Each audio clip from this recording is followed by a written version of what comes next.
Hi everyone, स्वागत है आपके अपने चैनल सरकारी नौकरी में। तो 69,000 शिक्षक भर्ती के संबंध में सबसे पहले बात करते हैं। कल जो न्याय मोर्चा का आह्वान था जो प्रदेश स्तर पर कि 69,000 शिक्षक भर्ती न्याय मोर्चा के आह्वान पर शिक्षक भर्ती में भ्रष्टाचार के खिलाफ कल यानी बुधवार को जिला मुख्यालय में प्रदर्शन करने से पहले संगठन के कार्यकर्ताओं को स्वराज भवन के सामने रोक दिया गया कि आप प्रदर्शन न कर पाइए और अपनी मांग न रख पाइए।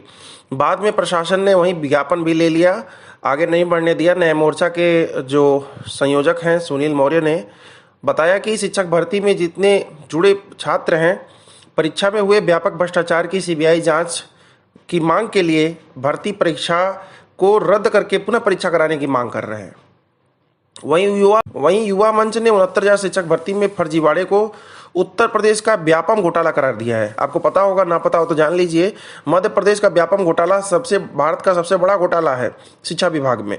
इसी तरह उत्तर प्रदेश का यह व्यापम घोटाला भी बहुत बड़ा चल रहा है। और अध्यक्ष अनिल सिंह ने कहा है कि महामारी के मद्देनजर धरना नहीं दे रहे, लेकिन सोशल मीडिया में इसके खिलाफ अभियान जारी रहेगा। यानी कि जितने भी संगठन नए मोर्चा के हैं, सब लोगों ने मोर्चा खोल दिया है और सब लोग इस भर्ती के खिलाफ प्रदर्शन कर रहे हैं। चलिए थोड़ा और जान लेते हैं। 69,000 शिक्षक भर्ती में 8 लोग घोटाले में अब तक नामजद हैं, जिसमें 7 गिरफ्तार हो चुके हैं। आपको पता होगा मायापति की माया बहुत तेज काम कर रही है। पता नहीं कहाँ पकड़ लिया है, कौन सा जिला पकड़ लिया है, कौन सा देश पकड़ लिया है कि लोग उसे पकड़ नहीं पा रहे हैं। अभी वो नहीं पकड़ा गया है क्योंकि लग रहा है सबसे ज़्यादा होशियार वही था। धांधली का मास्टरमाइंड डॉक्टर कृष्णलाल पटेल, आपको पता होगा, झांसी में तैनात था और उसका इस मामले में बहुत बड़ा हाथ था, जिससे पुलिस ने काफ़ी सारे पैसे बरामद भी किए हैं। उसने काफ़ी पैसे छुपा के रखे थे, लेकिन 45 दिन तक जेल में बंद रहने के बाद, ये मैं बात कर रहा हूँ व्यापम घोटाले मध्य प्रदेश भोपाल में काफ़ी दिन तक बंद था। उसके बाद प्रयागराज में जो भर्ती परीक्षा भी हाल ही में घटित हुई थी लेखपालों की, कुछ साल पहले, हाल संतोष के खिलाफ भी कार्रवाई की गई है और डीएम को रिपोर्ट भेज दिया गया है। क्योंकि लेखपाल की भर्ती प्रक्रिया में भी यह डॉक्टर पटेल इस लेखपाल से मिलकर के उसमें भी खूब सेंधमारी कराया था। जो घूमने वाले लड़के थे इधर उधर फ्राडिया वाले, सब लेखपाल बन गए। उसके पकड़े जाने के बाद उसकी नौकरी पर भी सवाल उठने लगे थे, क्योंकि आरोप ये लगा था कि लेखपाल भर्ती में डॉक्टर पटेल ने ही खेल किया था। थोड़ा सा और आप जान लें कि जितने भी ज़्यादा नंबर लोग पाने वाले हैं, यानी कि 140 नंबर पाए हुए 2 अभ्यर्थी हैं जो भागे भागे फिर रहे थे, वो भी अब पकड़े गए हैं। एक उसमें गाड़ी चलाता था और दूसरा उसमें डीजे चलाता था, ऑर्केस्ट्रा।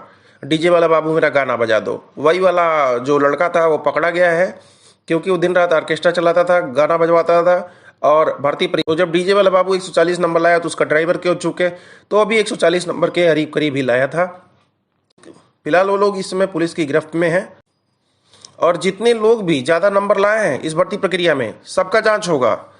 जो लोग भी जिनका भी 130 नंबर से 125 नंबर से ऊपर है, 125, 26, 28, जितने लोग भी पाए हैं, 110 तक नॉर्मल है, 110, 15 तक भी कह सकते हैं नॉर्मल है, लेकिन उससे ज़्यादा जो भी लोग पाए हैं सबका जांच किया जाएगा। क्योंकि 110 तक लाना बहुत कठिन बात नहीं है अभ्यर्थियों के लिए। अभ्यर्थी एक से एक हैं, धुरंधर हैं। 120 तक भी ला सकते हैं पढ़े लिखे अभ्यर्थी, लेकिन मैं उसमें कोई कमेंट नहीं करना चाहता कि 120 लाने वाला अभ्यर्थी कैसे लाया होगा, क्योंकि कुछ आंकड़ा नहीं है, कुछ ऐसा आकलन नहीं है, कोई तराजू नहीं है जिससे तौला जा सके कि कौन सा अभ्यर्थी, किस तरह के अभ्यर्थी कितना नंबर ला सकते हैं। फिलहाल जो 120-25 से ऊपर नंबर लाए हैं, ऐसे अभ्यर्थियों की जांच जरूर होगी। अभी तो जितने लोग 140 नंबर लाए हुए हैं 130 से 150 के बीच में, उनकी जांच होगी। और अभी 140 से ज़्यादा पाने वाले अभ्यर्थियों की जांच शुरू हो गई है। तो जो 140 नंबर से ऊपर पाए उनका तो जांच हो ही रहा है, 130 से 140 वालों का भी जांच होगा, और वहीं 125 से फिर 130 की। तो जितने लोग भी इतना खतरनाक नंबर लाए हैं, जैसे डीजे वाले बाबू ने लाया था, उसी की तरह तो सबका जांच होना तय है। और प्रयागराज के एक केंद्र पर परीक्षा में शामिल होकर 140 से ज़्यादा अंक हासिल करने वाले 2 अभ्यर्थी गिरफ्तार किए जा चुके हैं। और के.एस. पटेल की भूमिका इसमें काफ़ी खास अहम है। झांसी में प्राथमिक स्वास्थ्य केंद्र पर वह मेडिकल ऑफिसर के पद पर तैनात रहा। डॉक्टरी करते करते लगे भर्ती प्रक्रिया का ऑपरेशन करने। उन्हें आदमी का ऑपरेशन करना चाहिए तो भर्ती प्रक्रिया का ऑपरेशन कर रहे हैं। भर्ती प्रक्रिया का पोस्टमार्टम कर डाले और सारे अभ्यर्थी इस समय घर पर बैठे हुए हैं। किसकी वजह से? पटेल की वजह से। ना भर्ती प्रक्रिया में सेंधमारी करता, ना अभ्यर्थी तान के 140 नंबर लाते, ना डीजे वाले बाबू गाना बजाना छोड़ करके भर्ती प्रक्रिया को बजाता, और ना ही सारे अभ्यर्थी जो मेहनत किए थे, तैयारी किए थे, वे आज घर ना बैठते। तो डॉक्टर पटेल का नाम मध्य प्रदेश के व्यापम घोटाले में साथ साथ उत्तर प्रदेश में व्यापम घोटाला कर दिया। ऐसी आशंका है इस गिरोह ने परीक्षा पास कराने के लिए काफ़ी सारे अभ्यर्थियों से पैसे वसूले हैं। आशंका क्या है, सच्चाई तो सामने ही आई, काफ़ी सारा पैसा, बाल्टी बाल्टी भर पैसा है, जिस बाल्टी से लोग नहा। तो वहीं बात करते हैं नहीं भरे शिक्षा मित्रों से खाली पद, यानी कि सहायक अध्यापक भर्ती में 37,339 पद खाली रखने का आदेश माननीय सुप्रीम कोर्ट ने जो दिया है शिक्षा मित्रों को याचिका पर, मंगलवार के इस आदेश ने फिर से शिक्षा मित्रों को चर्चा के केंद्र बिंदु में लाकर खड़ा कर दिया है। वहीं योगी आदित्यनाथ का ये कहना है, उनके मंत्रियों का कहना है कि हम इस आदेश के खिलाफ एक याचिका डालेंगे और इस पर पुनः सुनवाई की जाएगी। जैसा आपको पता होगा 14 जुलाई को इसकी डेट रखी गई है। हकीकत यह है कि 2 दशक से यूपी की बेसिक शिक्षा से जुड़े शिक्षा मित्र सहायक अध्यापक पद पर समायोजन रद्द होने के बाद खाली हुए 1,37,000 पद 3 साल में भी नहीं भरे जा सके। तो आप जान लें, ये जो भर्तियां हो रही हैं 68,500, 69,000, ये शिक्षा मित्रों का जब समायोजन रद्द हुआ था तो उन्हीं की सीट पर की जा रही हैं 1,37,000। और हालांकि यह बात भी कम महत्वपूर्ण नहीं है कि समायोजन निरस्त होने के बावजूद पिछले 3 सालों में यही शिक्षा मित्र संविदा कर्मी के रूप में प्राइमरी स्कूलों में अध्यापन कर रहे हैं। कौशल कुमार सिंह, प्रदेश मंत्री, उत्तर प्रदेश प्राथमिक शिक्षा मित्र संघ का कहना है कि लगभग 18 वर्ष से हम कार्यरत हैं और शिक्षा मित्र को किसी अतिरिक्त परीक्षा की आवश्यकता नहीं है। जितने भी टिट उत्तीर्ण शिक्षा मित्र हैं उनको प्रदेश सरकार सहायक शिक्षक बनाए और अन्य शिक्षा मित्रों को निश्चित वेतनमान जान लेते हैं। प्रियंका गांधी महासचिव हैं कांग्रेस की, इन्होंने कहा है कि भर्ती प्रक्रिया में जितनी भी तरह की घोषणाएं की गई सब कोरी साबित हो रही हैं, बेकार साबित हो रही हैं कि 69,000 शिक्षक भर्ती को हम अच्छा बनाएंगे, योग्य शिक्षक देंगे, इस तरह का जो बयान था उन पर इन्होंने ट्वीट करके लिखा है कि बेरोजगार महिला के नाम पर 25 फर्जी शिक्षक भर्ती हैं। ये बात कर रही हैं अनामिका कांड कह सकते हैं इसको।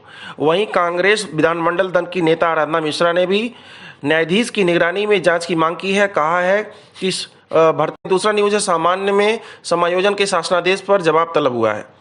हाईकोर्ट ने इस भर्ती परीक्षा में सामान्य वर्ग में टेट उत्तीर्ण आरक्षित श्रेणी के अभ्यर्थियों को सामान्य वर्ग में समायोजित करने के 25 मार्च 1994 के शासनादेश को चुनौती देने वाली याचिका पर राज्य सरकार से 1 माह में जवाब मांगा है।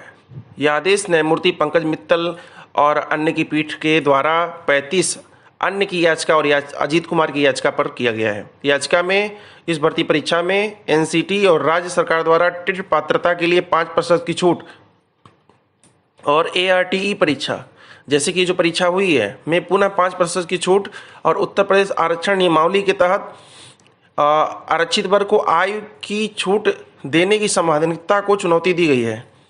याचियों के अधिवक्ता का कहना है कि अनारक्षित वर्ग में सभी वर्ग समाहित है। ऐसे में आरक्षित वर्ग के अभ्यर्थी को सामान्य वर्ग में समायोजित करने से सामान्य वर्ग के अभ्यर्थियों के अवसर कम होंगे, जो सुप्रीम कोर्ट के आरक्षण नियमों का उल्लंघन होगा। याचिका का कहना है कि आरक्षित वर्ग के अभ्यर्थियों को आरक्षित पदों पर ही चयनित होने का अधिकार है। देखिए, जैसा कि अभी मांग आप अगर ना समझे हो तो ये जान लें कि ये सामान्य वर्ग के लोग हैं जिन्होंने याचिका डाली थी कि हमारी सीट पर दूसरा कोई ना आ पाए। इसका कहने का यही मतलब है और इस पे अभी विचार चल रहा है, याचिका पड़ गई है। तो इस भर्ती प्रक्रिया में कोई ऐसा बिंदु उठा लें आप और कह दें कि इस पे अभी तक याचिका नहीं पड़ी है तो शायद एक आध छूट गया होगा, जान जाएंगे लोग, तो उस पर भी याचिका पड़ी जाएगी। अब पढ़नी भी चाहिए, अगर जो अभ्यर्थियों के हित में है वो सब कुछ होना चाहिए। भले ही याचिका से क्या मतलब है, अभ्यर्थियों के हित से मतलब है। तो जितने लोग भी अगर इस वीडियो को सुन रहे हों, जितने लोग भी 140 के आसपास नंबर पाए हों, वहाँ तक ये वीडियो पहुँचाइए। उनको बताइए कि 140 से ऊपर अगर आपने पाया है, 140 के आसपास भी पाया है, तो आपका नंबर आ गया है और आप अब जाने वाले हैं अंदर, क्योंकि भर्ती प्रक्रिया से तो आप बाहर हो ही चुके हैं। क्योंकि जितने भी लोग 140 ज़्यादा नंबर पाए हैं उनको रडार पर हैं, एसटीएफ उनकी जाँच कर रही है। तो 130 से 140 वाले भी थोड़े घबराए ही रहिए, क्योंकि आपका भी नंबर आने वाला है। 130 से नीचे नंबर पाने वाले थोड़ा सेफ ग्रेड में रह सकते हैं। 125 से नीचे वाले मैक्सिमम लोग एकदम सेफ ग्रेड में हैं, कोई किसी तरह की दिक्कत नहीं होगी, ग्रीन सिग्नल है आपके लिए। फिलहाल क्योंकि जितने लोग भी तार से जुड़े हुए हैं इस भर्ती प्रक्रिया के शेंदमारी से, वो सब लोग एसटीएफ के अंतर्गत आएंगे और सब एसटीएफ वाले उनको अपने कैद में लेंगे और उनको ले जा करके पहुंचा देंगे पटेल के पास कि जाइए, आप उन्हीं से जुड़े हैं तो उन्हीं के पास रहिए, इधर उधर रहने का अधिकार नहीं है आपको। ये जानते हैं अनामिका प्रकरण के बारे में थोड़ा सा। एसटीएफ की जांच में 8 तरीके सामने आए हैं। वहीं जालसाजों ने शिक्षक बनने के लिए अपनाए थे बहुत सारे दाव और 253 लोग इसमें गिरफ्तार हो चुके हैं।